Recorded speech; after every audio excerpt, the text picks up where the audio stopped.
Good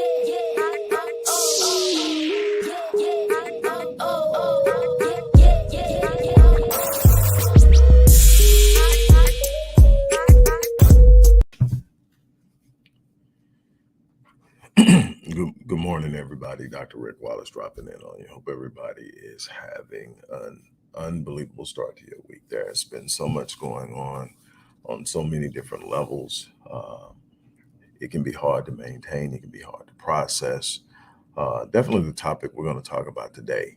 A very sad topic. I'm going to try to be as brief as I possibly can because I don't really want to dwell on it, but I do think there are a couple of teaching points that we need to focus on here. Before I get started, I need to remind you that we are in the middle of a targeted fundraiser for Black Men Lead, Restoring Ghetto's Forgotten Daughters, and in general. The methods that you can use to give are in the description box. You can either click the link or you can give through the organization's Cash App account. Your support is greatly appreciated as we continue to press to do the work that we consistently do in the community, and the demand for the services we offer on so many different levels is increasing. There's a lot going on, and I'm going to come back a little later and talk to you about that. But we definitely need your support. Okay. A few days ago, one of the most atrocious acts of cowardness and hatred took place in Buffalo, New York, in a predominantly Black community at a grocery store, a place where people often visit without a second thought to do what they do for their families and to make sure that there's food and resources in their home.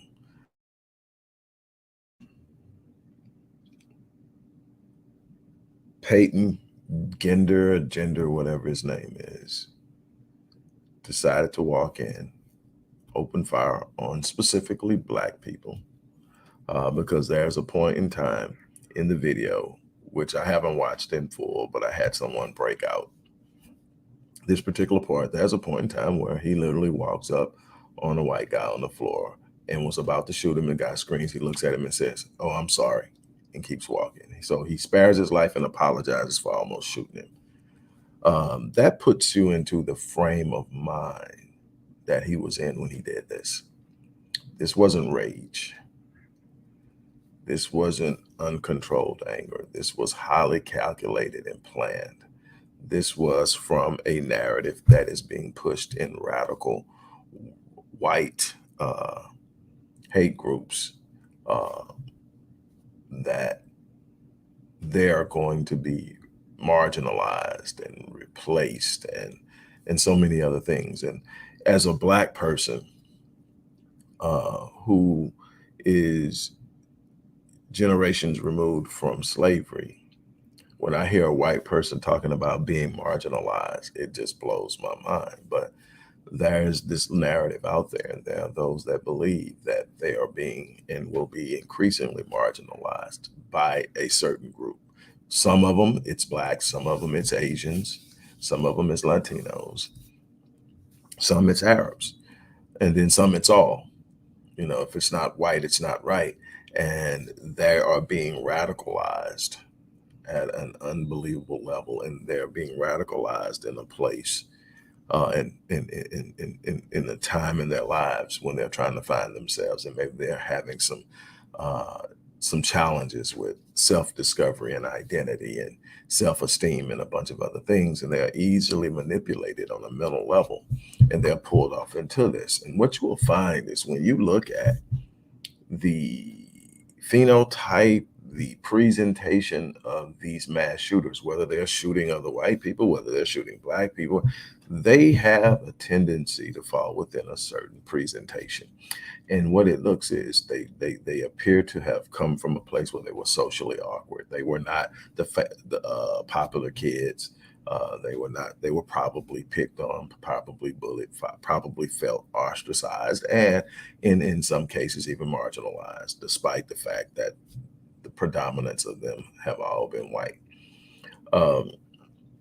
Now, that's one thing that comes out of this. But what do we take away from it as a people What do we take away from it as a people? The first thing that came to mind when I heard about it, and then I heard the devastating news that 10 people lost their lives, and that a retired police officer returned fire to no avail because he was wearing body armor, and lost his life in the process, um, was that we're not prepared. We're not prepared on a number of different levels. We're not prepared to defend ourselves and, if necessary, go on the offensive because we focus on things outside of the scope of those things that should be priorities. We need to be preparing our children. We need to be educating them. We need to be preparing them. I see far too many of their children at the gun range and far too few of ours. The bottom line is you hope that you never have to use your weapon, but you should be well trained on how to do it. Let me tell you something else.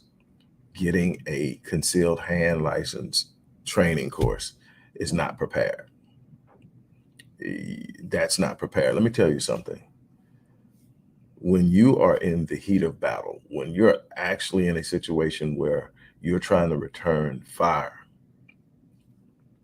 on someone who is firing upon you or firing upon others and will probably turn at some point their gun on you, you're not doing it from that calm, hey, look down the barrel and breathe and squeeze instead of pull stuff that you got when you were being taught.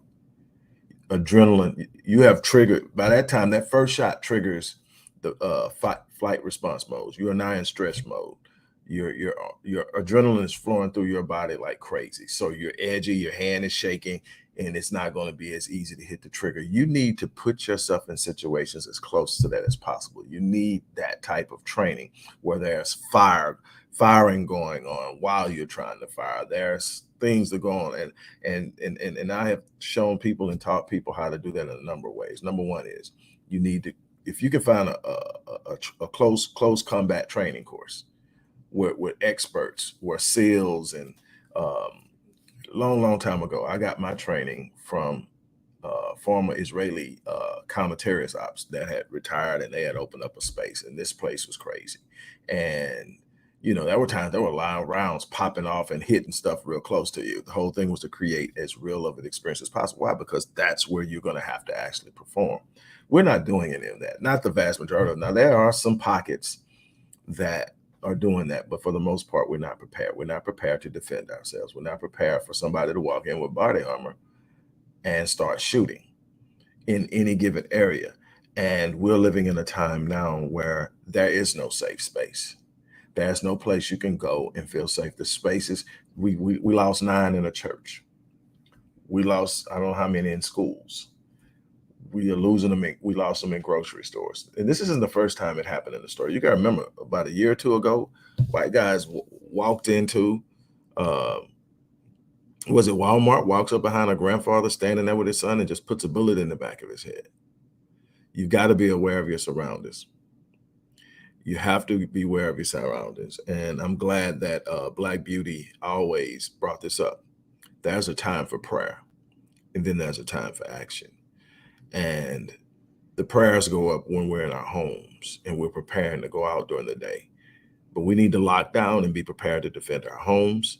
But when we step out, we need to be alert, we need to be trained, and we need to be ready to do what's necessary to keep ourselves and our family and our people in our community alive.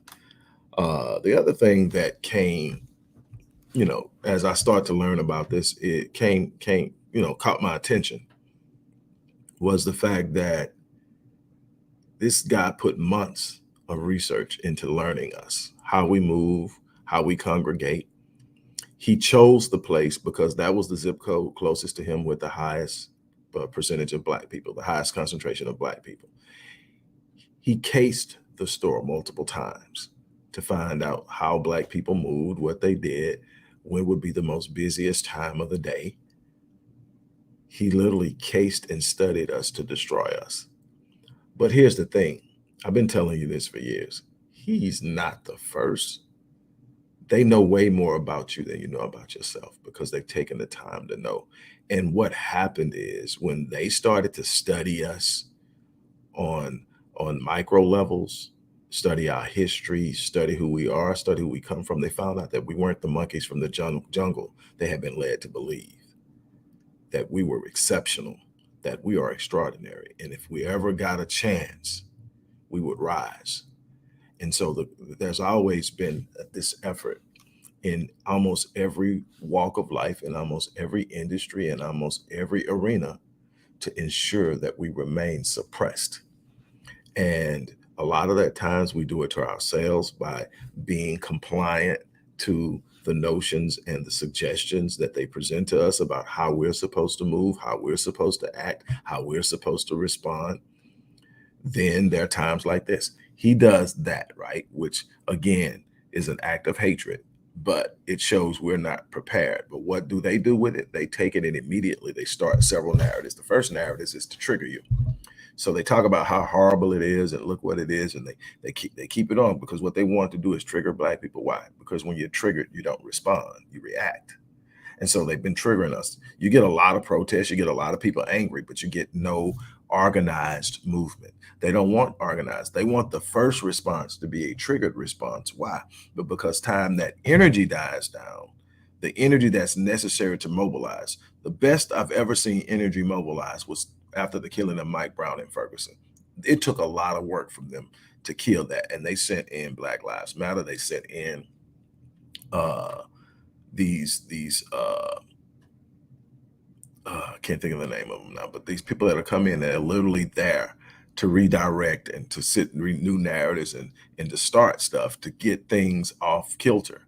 And over time, it died. But that was the first time I saw us organized. Yes, we were angry. Yes, we were fighting back, but we were mobilizing and we were setting up to become a force. There were talks about the political side of things. There was talks about the economic side of things. There was all this while we're taken to the street and seizing the street. But for the first time, we're not burning down our own stuff. The narrative wasn't going the way they wanted to. And so they brought in what they needed to shut it down. But let me tell you, for the vast majority of times, what we do is we get angry, we protest, we do some interviews, we get upset, and then we bounce. And we never ever get focused. We get triggered, we react, we throw a collective temper tantrum, and then we fall back because the energy is gone. And once we are no longer angry, there's nothing else to push us. We shouldn't be acting out of anger. We should be acting out of a protocol that demands that when this happens, we do this. We don't have a protocol. We don't have protocols. We don't even have a clear agenda. So it's real hard for us to move when we don't know where we're going. We just know we don't like what happened. And so we're going to show you we don't like what happened. And so we're going to protest. That's a collective temper tantrum when it's not backed by something that has punch. We've got to get out of that. We've got to move and start thinking. But he planned it. And then this narrative that came behind it. So the first narrative was to trigger. The second narrative was watching politicians line up for how they're going to play it. The Republicans are going to play it one way. The Democrats are going to play it the other way. And one is going to be talking about racism and hate. The other one's going to be talking about racism, hate, and gun control. The other one's going to be talking about the need to be tougher on crime. This is a one crime thing, but it took a lot of lives. But they're going to play it against each other, and they're going to sit up and try to trigger your emotions and try to make you see it from their side of view. And everybody's going to sit up and lose, as we always do, because we're not dealing with the issues from our perspective and our terms. The bottom line is we're going to have to be more prepared. We're going to have to be better suited. We're going to have to stop sitting up buying into this thing. Let me tell you something.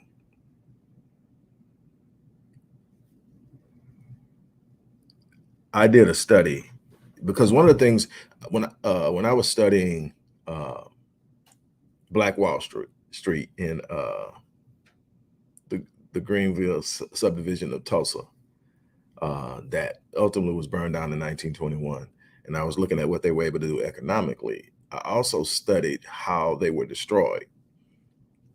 And one conclusion I came to was that while they had a keen understanding of economic science, they lacked an understanding of military science. Military science isn't simply the ability to fire weapons at someone else. It's about creating allies. It's about understanding the importance of having allies in high places. They didn't invest enough of their money into certain politicians that would have made it more of a problem for them to be attacked and destroyed without serious consequence, because they had enough money to do that, but they didn't understand the building of allies. So that led me into trying to understand military science even more. So I started to study it on a global level. I read the Grand Chessboard, the Grand Chessboard by Brzezinski Brzezinski, and man, whole nother ball game. And I actually wondered outside. I mean, since early on, I think since what was it?